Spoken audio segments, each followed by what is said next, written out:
BCA করলে কি software engineer হওয়া যায় এবং বিটেক না করে কি আইটি ফিল্ডে কেরিয়ার গড়ে তোলা সম্ভব? আজকে আমরা বিসিএ কোর্সের ব্যাপারে বিস্তারিত আলোচনা করব। অনেক স্টুডেন্টদের এটা মনে হয় যে ইঞ্জিনিয়ারিং না করলে বোধহয় আইটি ফিল্ডে আর যাওয়া যাবে না, কিন্তু আসল রিয়েলিটি হলো যে বিসিএ করেও তোমরা আইটি ফিল্ডে স্ট্রং কেরিয়ার গড়ে তুলতে পারবে। তাই বিসিএ সম্পর্কে আজকে কমপ্লিট রোডম্যাপ আমি শেয়ার করব। প্রথমে জানবো যে বিসিএ কোর্সটি কি। বিসিএ অর্থাৎ ব্যাচেলর অফ কম্পিউটার অ্যাপ্লিকেশন, যেটি 3 বছরের একটি কোর্স হয়ে থাকে। মেনলি ফোকাস থাকে প্রোগ্রামিং, সফটওয়্যার ডেভেলপমেন্ট এবং কম্পিউটার অ্যাপ্লিকেশনের ওপর। যদি বলি যে বিসিএ কোর্সটি যদি তোমরা করতে চাও তাহলে কি এলিজিবিলিটি দরকার? বিসিএ কোর্সটি করতে হলে উচ্চ মাধ্যমিক পাস করে থাকলেই তোমরা বিসিএ কোর্সটি করতে পারবে, যে কোনো স্ট্রিম থেকে। এমনটা নয় যে তোমরা আর্টস ব্যাকগ্রাউন্ড থেকে করতে পারবে না, অবশ্যই করতে পারবে। তবে যদি তোমার সায়েন্স থাকে বা ম্যাথামেটিক্স সাবজেক্ট হিসেবে থেকে থাকে, এক্সট্রা অ্যাডভান্টেজ পাবে। কেন কি বিভিন্ন কলেজে অনেক ক্রাইটেরিয়া রয়েছে। কিছু কিছু কলেজে সায়েন্স থেকেই নেওয়া হয়, আবার বেশ কিছু কলেজে আর্টস থেকেও নেওয়া হয়।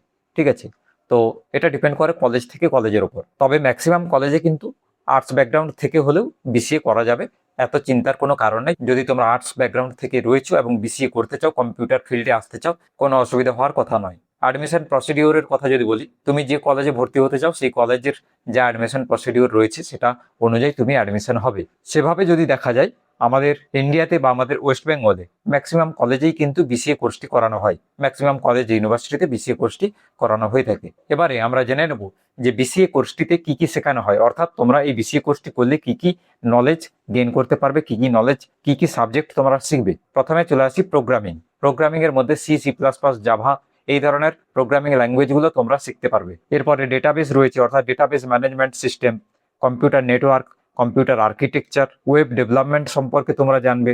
তোমরা সফটওয়্যার ইঞ্জিনিয়ারিং সম্পর্কে জানবে। এবার চলে আসি যে জব অপরচুনিটি কি রয়েছে যদি তোমরা বিসিএ কোর্সটি করে ফেলো।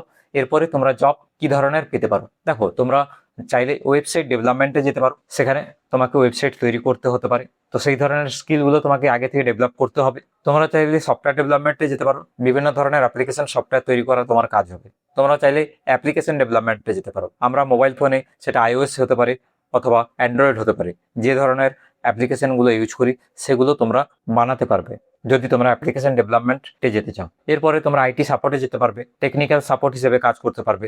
শুধু তাই নয়, তোমরা ফ্রিল্যান্সিং করতে পারবে। অ্যাজ এ ফ্রিল্যান্সার তোমরা কাজ করতে পারবে। তোমার যে টপিকে যে বিষয়ে নলেজ রয়েছে সেই নলেজটাকে সেল করবে তুমি মার্কেটে। এবারে চলে আসি যে স্যালারি রিয়েলিটি কি রয়েছে, অর্থাৎ বিসিএ কমপ্লিট হয়ে গেল, এরপরে তুমি যে চাকরি পাবে বিভিন্ন কোম্পানিতে, সেটা কি ধরনের স্যালারি প্যাকেজ পাবে। প্রথমেই বলে দিই, যখনই তোমরা জয়েন করবে 10 থেকে 12 হাজারের ইনিশিয়াল স্যালারি তোমরা পাবে। কিন্তু এত কম স্যালারি চাপ নেওয়ার কিছু নেই, কারণ আইটি সেক্টর এমন একটা ফিল্ড, তুমি যদি ক্যাম্পাসিংয়ে পেয়ে যাও, অর্থাৎ তুমি যে কলেজ থেকে করছো BCA, after completed the course তুমি একটা ভালো স্যালারি প্যাকেজ পাবে যদি অন ক্যাম্পাস তোমার কলেজে ক্যাম্পাসিং হয়ে থাকে। কিন্তু ধরা গেল তোমার কলেজে কোনো ক্যাম্পাসিং হলো না, তাহলে তুমি কি করবে?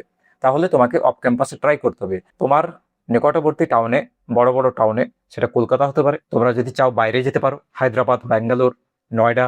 তাহলে এই ধরনের জায়গাতে তোমরা ইন্টারভিউ দিয়ে অফ ক্যাম্পাসিং এর মাধ্যমে বিভিন্ন বড় বড় কোম্পানিতে ট্রাই করতে পারো এবং চাকরির সুযোগ সেখানে পাবে। তুমি প্রথমে ইনিশিয়াল স্যালারি যেটা হবে সেটার থেকে তুমি নলেজ যদি তোমার থাকে, তোমার যদি স্কিল থাকে, তোমার যত এক্সপিরিয়েন্স হতে থাকবে তত তোমার স্যালারি কিন্তু ইনক্রিজ হতে থাকবে। তাই স্যালারি নিয়ে প্রথমে না ভেবে তোমাকে কাজের প্রতি ফোকাস করতে হবে। তোমাকে কাজটা শিখতে হবে, কাজটা ডেলিভার করতে হবে। প্রথমে বলি, তুমি যাই করো না কেন, সেটা বিটেক কম্পিউটার সায়েন্স হতে পারে, বিটেক আইটি রিলেটেড ফিল্ড হতে পারে, অথবা তুমি বিসিএ করো, তুমি যাই করো, ডিগ্রি একটা ধারে রয়েছে, কিন্তু তার সঙ্গে সঙ্গে দরকার স্কিল। তুমি যে কোনো কোম্পানিতে যাও, সেখানে কি দেখা হবে, তোমার স্কিল রয়েছে কিনা। তুমি ওয়েবসাইট ডেভেলপমেন্ট যে করছো, কোন প্রোগ্রামিং ল্যাঙ্গুয়েজটা তুমি ইউজ করছো। এখনকার দিনে যে প্রোগ্রামিং ল্যাঙ্গুয়েজগুলো কোম্পানিতে ইউজ হচ্ছে, সেটা পাইথন হতে পারে, সেটা জাভা স্ক্রিপ্ট হতে পারে, সেটা রিয়াক্ট হতে পারে, সেটা নোড জিএস হতে পারে, সেটা অ্যাঙ্গুলার জিএস হতে পারে। তো তুমি সেই ধরনের প্রোগ্রামিং ল্যাঙ্গুয়েজগুলো কি জানো, না সেই পুরনো পিএইচপি, সি, এই ধরনের ল্যাঙ্গুয়েজগুলোই তোমার জানা আছে? তাই নিজেকে আপগ্রেড করতে হবে। তুমি যদি নিজেকে আপগ্রেড করতে না পারো, তাহলে কিন্তু স্যালারি ইনক্রিজ তোমার হবে না, এটা প্রথমেই বলে রাখি।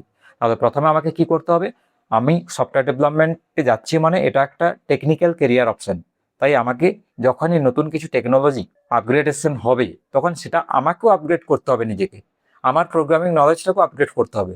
কেন কি, যখনই নতুন কিছু চলে আসবে, যেমন এখন এআই চলে এসেছে, চ্যাট জিপিটি, জেমিনাই, ক্লাউড, তো এই ধরনের যে অপশানগুলো রয়েছে সেগুলোর সঙ্গে আমাকে নিজেকে অ্যাডপ্ট করাতে হবে। তাই যখন যে ট্রেন্ডটা চলবে তো সেই ট্রেন্ডটা তোমাকে ফলো করতে হবে, নিজের স্কিলটাকে সেইভাবে আপগ্রেড করতে হবে। তো বন্ধুরা, এই ছিল একটা কমপ্লিট রোডম্যাপ বিসিএ কেরিয়ারের।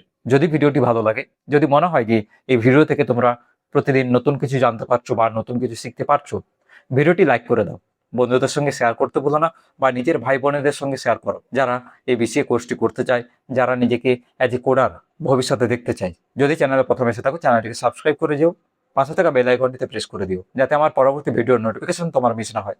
আজকের মতো এখানে ভিডিওটি শেষ করলাম। দেখা হচ্ছে নেক্সট কোনো ভিডিওতে নতুন কিছু টপিক নিয়ে।